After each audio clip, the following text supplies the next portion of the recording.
So good morning po sa inyong lahat. Ma'am sir, good morning po sa inyong lahat nang nanonood sa mga vlog ko dito sa Agusan Mars. Shoutout sa lahat ng nanonood. Una-una po, sir, ma'am, thank you so much po always sa panonood ninyo. Palagi sa mga vlog namin ni Nedan dito sa Agusan Mars. Shoutout sa lahat ng nanonood. Ma'am Estrella, Ma'am Aloha Basbas, Ma'am Glenda Makiling, shout out po sa inyong lahat ng nanonood. Maricel Cerveto, shout out po, ma'am, sa inyo. Good morning po sa inyong lahat. Melina Alpay, shout out po, ma'am, sa inyo. From Del Pilar. So, sa lahat ng hindi ko nang banggit, shout out po sa inyo. So, ngayon, weekend ngayon. Tulog po si Nathan. So, ako lang muna dito ngayon.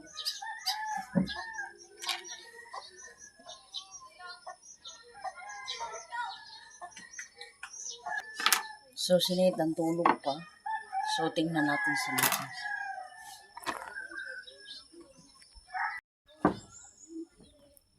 So, si Mr. nga pala dito matutulog. Dito siya matutulog sa labas, sa sala.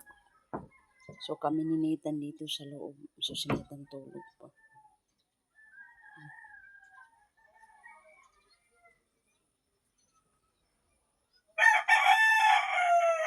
Tulog pa si Nathan.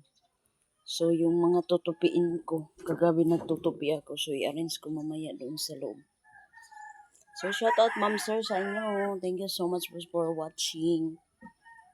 Sa cotton buds natin. Yung ni Nathan. Cotton buds natin. Thank you so much. So, ito yung mga ni Nathan dito, pencil. So, i-arrange ko lang mamaya ito pag doon sa bag niya.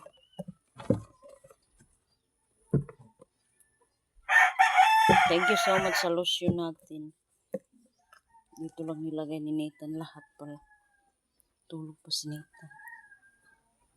So, pasensya na kayo sa bahay natin. Always nakapaligid yung kortina. Kapag walang kortina talaga sobrang init dito. Kalawang na yung natin sin. So, sana po wag niyo po skip yung mga ads ko dito sa Agusan Mars. So, pagkatapos natin dito sa taas, naglinis ako doon sa baba. Sobrang na talaga doon sa baba natin. Na yung damo sa paligid natin. Sobrang madumi na ba yung paligid natin. Marami ng basura siguro. Kasi hindi ako nakalinis. Kasi palagi na lang kada afternoon is palaging umuulan dito sa Agusan Mars.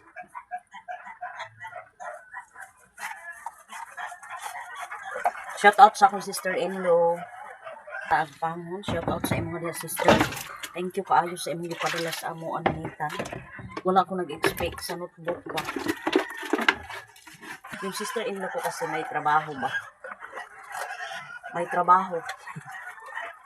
Doon sa munisipyo nag-duty. Mga sister. So pinadalhan ako ng notebook ni Nathan. Alam niya man na wala pa akong sahod. So alam niya din niya dito sa Agusan Mars. Sobrang crisis.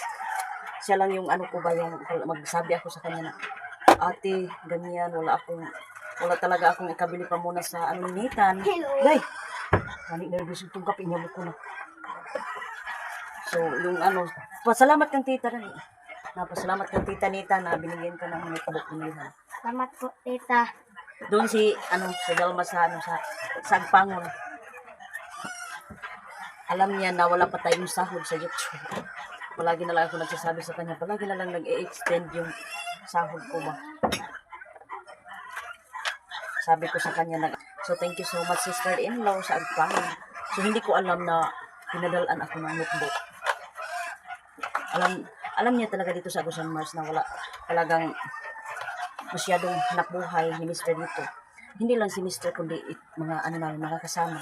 Kagaya ni Mr. na mga isda, yan. Yung kita nila ay sakto-sakto lang sa pambigas. Bigas lang talagang inuuna dito sa Agusan Mars. Yung mga pang-ulam, yung mga isda, yung pang-ulam, gulay, pwede na. Bigas lang talaga. Palagi ko itong sinasabi dito sa ambas. Kung mayroon lang sana akong pera, mayroon lang sana akong sahod sa tutong buhay. Kung mayroon lang sana akong sahod, kahit tag 5 lang notebook, bibigyan ko sila. Kasi lang wala akong sako. Bigla akong mapaisip, maghinukto ko ba kalit lang nga. Tana, kung nalang ko'y sahod, maghatagit ko. Galing sa ngayon, wala pa talaga tayong sahod. So, yung hiling ko lang, sana po, wag niyo ko skip yung mga ads ko dito sa Agusan News.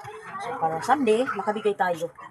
So, si Mary Joy at saka si Donna, nagsabi sa akin na wala pa daw notebook yung anak na. Sabi ko, kagaya ko, kahit isa lang yung anak ko, is nahihirapan ako eh. Sabi ko, wala pang notebook si Nathan, sabi ko kahapon.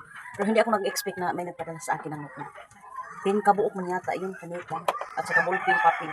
So, yung crayons, yung color, thank you so much ma'am sa color. At saka pencil. So, si Nathan, minsan lang daw sila mag-pencil, sabi ni ma'am. O, si Nathan, may pencil naman.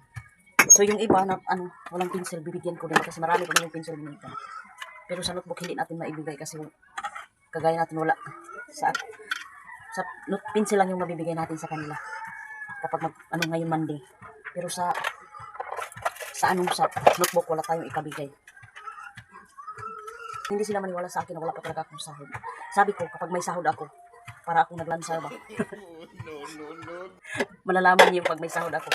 Ibubulgar na lang ni Bertie. Sa ngayon, wala ka talaga. Mabuti si Mr. Sabi niya, huwag kang susuko, lalaban lang. Supportive na naman si Mr. Kasi naka-start na tayo. Baka someday malaking sahod. Si Mr. talaga. Para makarelax muna ako sa salik pag hanap buhay ng isda. Sabi ni Nathan. Sabi ni Nathan, si Nathan ba inaawitan niya yung papa niya. Pangarap ko hindi maabot. So thank you so much po palagi sa inyo. Palagi akong humihingi sa inyo na sana po huwag niyo i-skip yung mga ads ko dito sa Agusan News.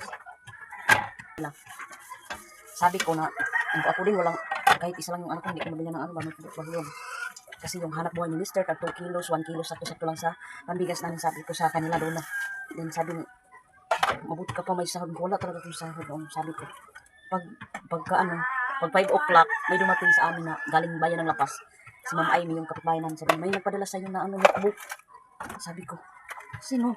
Sabi niya, si Belma daw, Belma. Oh, sabi ko, Nitan, dali ka, Nitan. Nitan, tinawag ko. Nitan, sabi niya, may notebook may notebook. Sabi niya, salamat, Lord. Pag gabi, nag-text sa akin, Virgie, pinadalhan kita ng notebook. Alam ko na, yun ang problema mo. Hindi talaga ako nag-expect sa sa sister-in-law. So, thank you so much, sister-in-law. Pero alam niya man na pag may pera ako, bibigyan ko siya. Bibigyan ko din siya, yan. Kaya kapag may siya sa akin, kapag wala ako, bibigyan din ako niya. So, thank you so much. Nagreklamo na siya yung bag niya, balik-balik ko, sabi ko. Alam niyo naman, dito, sabi ko. Wala talaga tayong ikabili muna sa ngayon. Magtiis-tiis ka muna sa bag mo. Okay lang yan, pabalik-balik. Hindi man nga ikaw nag-iisa na nga, pabalik-balik yung bag. Marami man kayo. Pag magkasahod tayo, bilhan kita. Sabi niyo, nung nagpunta kami ng San Franz, nung nagbili kami ng gitar, yung tinuro niya sa akin is yung parang diligid ba? 500 man yata yung 500. Sabi ko, ngeng, wala tayong pera. Yun ang niya ba? Yung, sabi niya, yung may ligid ma. Parang, sabi niya, tinuro niya talaga, sabi niya, ma'am, ito sana man yung bag mo, may ligid. So yan, nakaintindihan ko sa Nathan.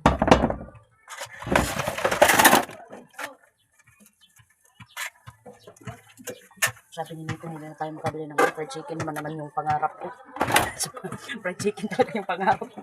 Sabi ko, wala ka tayong sahod, extend na na.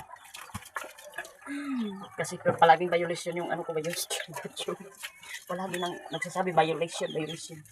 Pati pag live, hindi maka-live. Na violation na naman.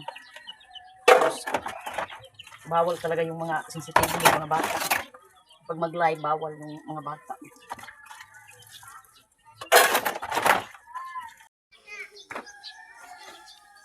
So, maglinis tayo dito.